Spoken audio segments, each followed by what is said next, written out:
पंजाब के एक छोटे से हिस्से में घोटालापुर नाम का गांव था। गांव में हर एक इंसान लालची और चालाक था। नायक साहब, मैं आपके यहाँ अपना कीमती पुश्तैनी सोने का कड़ा गिरवी देने आया हूँ। मेरी बेगम पेट से है ना, मैं उसे शहर लेकर जाना चाहता हूँ।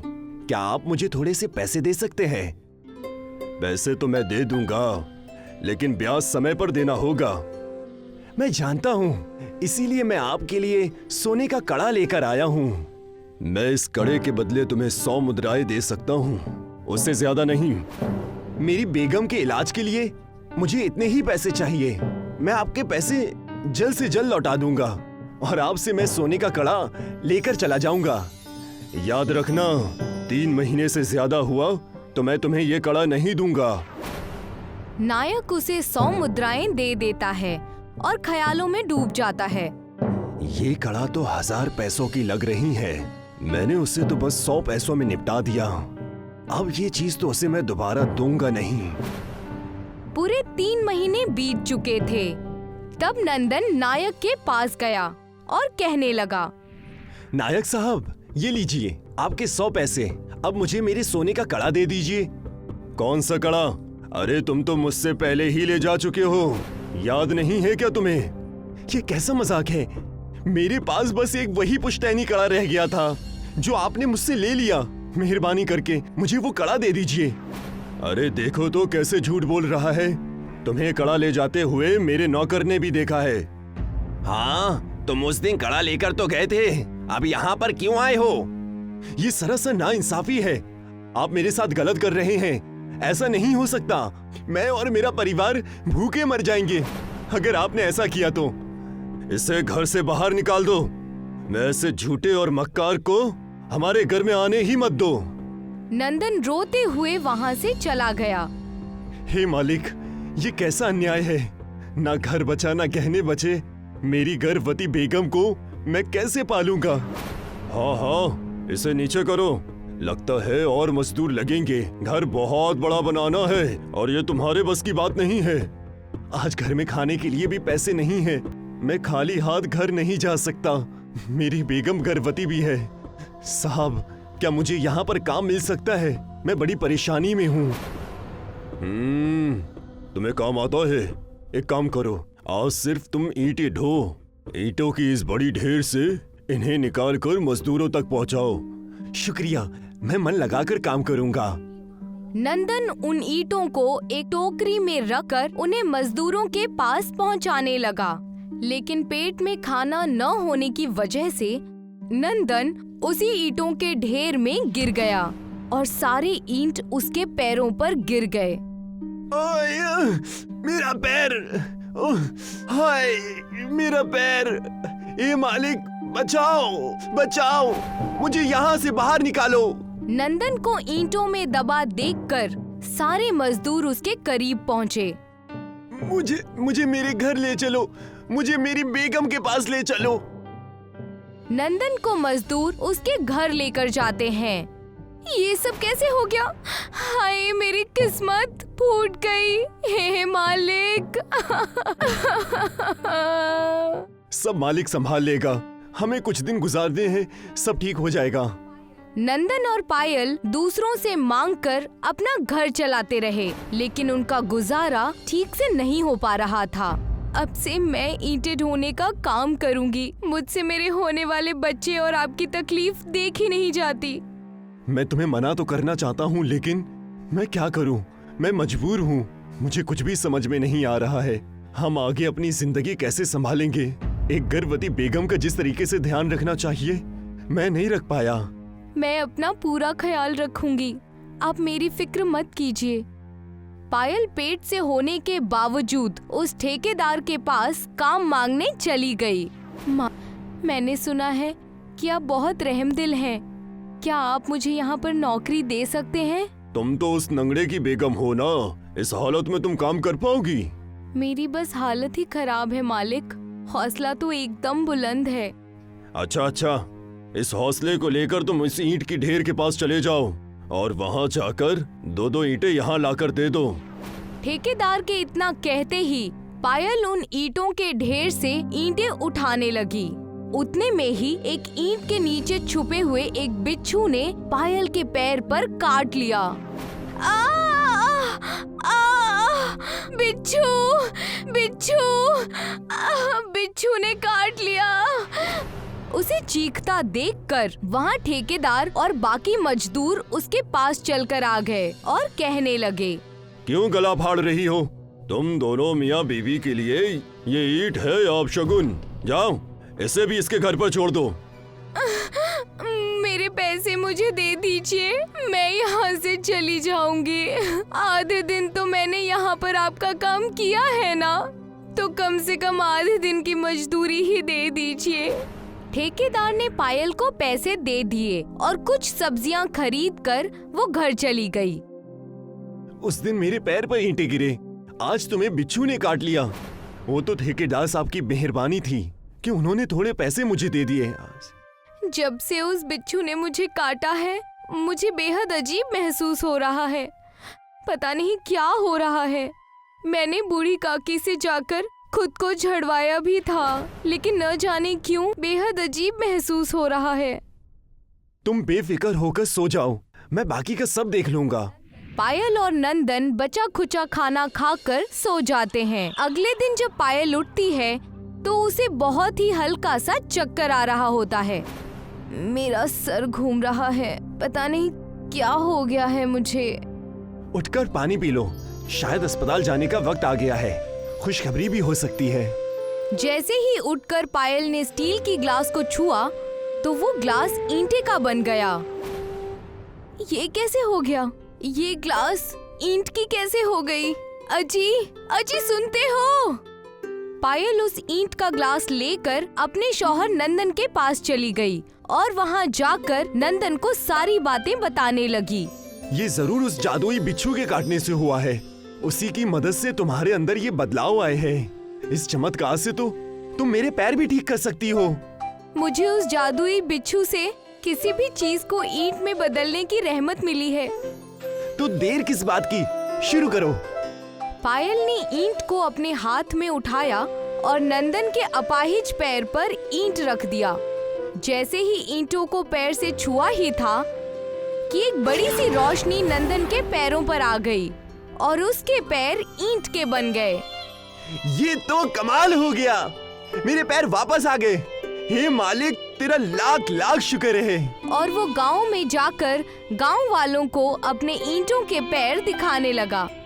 ये देखो मेरे ईंटों के पैर, ओए होए, अरे वाह, ये कैसा कमाल हो गया।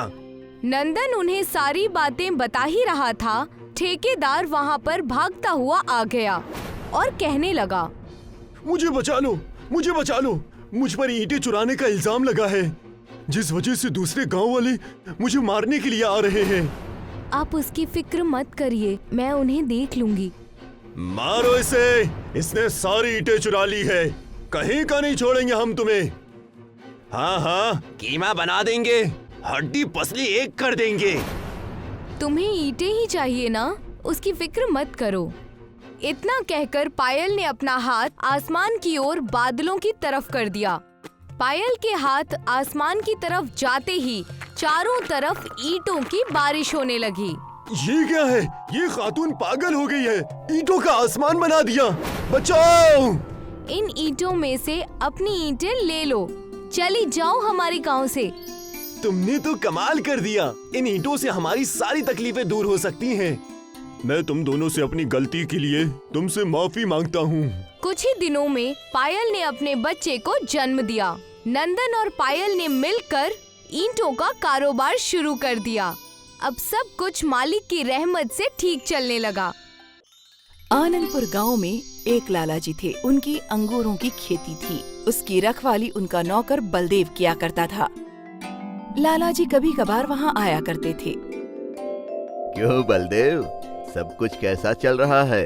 सब कुछ ठीक है लाला जी। मैंने कल ही फसल में कीटनाशक दवाई छिड़की है। और जो मैंने नए बीज लाए हैं वो कैसे हैं? बहुत अच्छे हैं। ये देखिए, उन बीजों से बड़े बड़े अंगूर हुए हैं। अच्छी बात है, बड़े अंगूरों से ही ज्यादा कीमत मिलेगी हमें। जी लाला जी। लाला जी ने बलदेव को पगार पर नौकरी दी थी। वो बहुत अच्छा इंसान था। उसके पास खुद की जमीन नहीं थी। वो लाला जी की जमीन पर किसानी किया करता था और इसके बदले लाला जी उसे तनख्वाह देते थे। रोज शाम को 6 बजे बलदेव अपने घर के लिए रवाना हो जाता। एक रोज की बात है, बलदेव खेत पहुंचा और उसने देखा कि कई सारे अंगूर के गुच्छे गायब हो चुके थे। कल यहाँ बहुत सारे अंगूर के फिलिक थे, अचानक कहाँ गायब हो गए पता नहीं।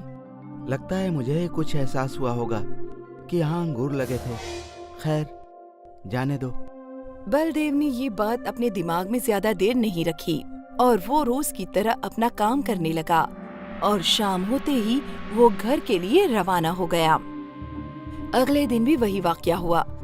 उसे अंगूरों के खेत में अंगूर के गुच्छे कम नजर आए। ये कैसे हो सकता है? मैंने कल ही यहाँ पर अंगूर के बहुत सारे फिलिक देखे थे। कुछ तो गड़बड़ है यहाँ पर। लगता है कोई न कोई मेरे अंगूर चुरा रहा है। अगर लाला जी को ये बात पता चल गई तो वो मुझे नौकरी से निकाल देंगे। नहीं, मैं ऐसा नहीं होने दूंगा। मैं उस चोर को आज रात को किसी भी तरह पकड़ लूंगा। बलदेव ने फैसला किया कि उस रोज की रात वो अंगूरों के चोर को पकड़ के रहेगा। शाम के 7 बजे वो रोज की तरह अपने खेत से निकल तो गया, पर इस बार घर पर नहीं गया बल्कि पास में ही एक बड़ा पेड़ था, उसके पीछे जाकर छिप गया। उसके पास एक लाठी भी थी। आज रात को उस चोर की जमकर धुनाई करूंगा, फिर वो कभी भी मेरे अंगूर चुराने के बारे में सोचेगा भी नहीं। बलदेव की नजरें अपने खेतों पर ही टिकी हुई थी। आधी रात हो चुकी थी लेकिन चोर अब तक नहीं आया। अभी तक वो चोर आया क्यों नहीं? बलदेव परेशान तो था, फिर भी वो नजर गड़ाए बैठा था। आखिरकार सुबह के 6 बज गए। जैसे ही सूरज की रोशनी आई, कुछ परियां उसके खेत में आईं। बलदेव ने देखा उन परियों ने कुछ अंगूरों के गुच्छे लिए। तो ये परियां हैं जो मेरे अंगूरों को चुरा रही थी। बलदेव दौड़कर अपने खेत के पास पहुंचा। आप सब तो परियां हैं, आप लोग मेरे अंगूर क्यों चुरा रही हैं? तो इस फल को अंगूर कहते हैं। हमारे परी लोग में ये फल नहीं उगते, लेकिन जब हमने इन अंगूरों को चखा हमें ये बहुत पसंद आए, तब से हम इन्हें लेकर खा रहे हैं। लेकिन आपकी वजह से मेरे मालिक मुझे नौकरी से निकाल देंगे। ऐसा क्यों? ये अंगूरों के बाग लाला जी के हैं। लाला जी हर महीने मुझे तनख्वाह देते हैं इन अंगूरों को उगाने के लिए। अगर आप लोग ऐसे ही सारे अंगूर खा जाएंगी तो वो मुझे तनख्वाह नहीं देंगे और नौकरी से भी निकाल देंगे। ओहो, माफी चाहते हैं, हम ये सब नहीं जानते थे, पर हमें ये अंगूर बहुत लजीज लगे। लेकिन हम तुम्हारे साथ भी नाइंसाफी नहीं कर सकते। हमारे पास एक उपाय है। क्या आप हमारे साथ हमारी दुनिया में आ सकते हैं? आप हमें वहाँ अंगूरों की खेती करना सिखा दें और बदले में हम आपको ढेर सारे सोने के सिक्के दे सकते हैं। सोने के सिक्के? हाँ, और फिर हम हमारे लिए अंगूर उगाना भी सीख जाएंगे। ठीक है, मुझे मंजूर है। बलदेव ने कुछ अंगूरों के बीज लिए। फिर परियों ने बलदेव का हाथ पकड़ा और बलदेव को अपने साथ ले जाने लगी और कुछ मंत्र पढ़े। मंत्र पढ़ते ही बलदेव भी परियों के साथ हवा में उड़ने लगा। वो परियों के साथ बादलों के ऊपर उड़ने लगा। परियां बलदेव को बादलों के बगीचे में ले आईं। इस बगीचे में बहुत ही खूबसूरत और रंग बिरंगे फूल उगे थे। ये तो लाजवाब है। बलदेव बगीचे को देखकर खुश हुआ। मेरी समझ में नहीं आ रहा है कि बिना मिट्टी के ये सब कैसे उग गए। ये बादल जादुई हैं। ये बिल्कुल जमीन की मिट्टी की तरह होते हैं। इस पर जो भी बीज डालेंगे वो धरती के बीज की तरह उग जाते हैं।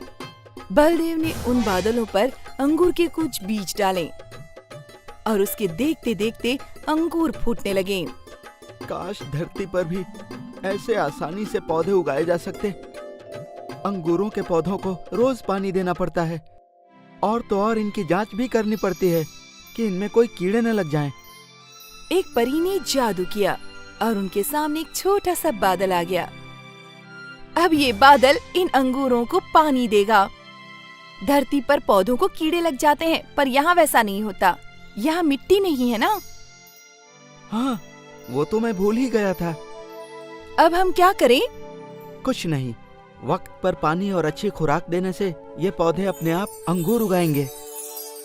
बलदेव की बात जारी थी। बस इतनी ही देर में उसे अंगूर का एक गुच्छा नजर आया। वो देखकर परियां बड़ी खुश थीं। वो देखो, अंगूर उग गए। अब हमें धरती पर जाने की कोई जरूरत नहीं है। अब से ये स्वादिष्ट अंगूर हम खुद ही अपने बादलों पर उगाया करेंगे। आपका बहुत बहुत शुक्रिया। जी।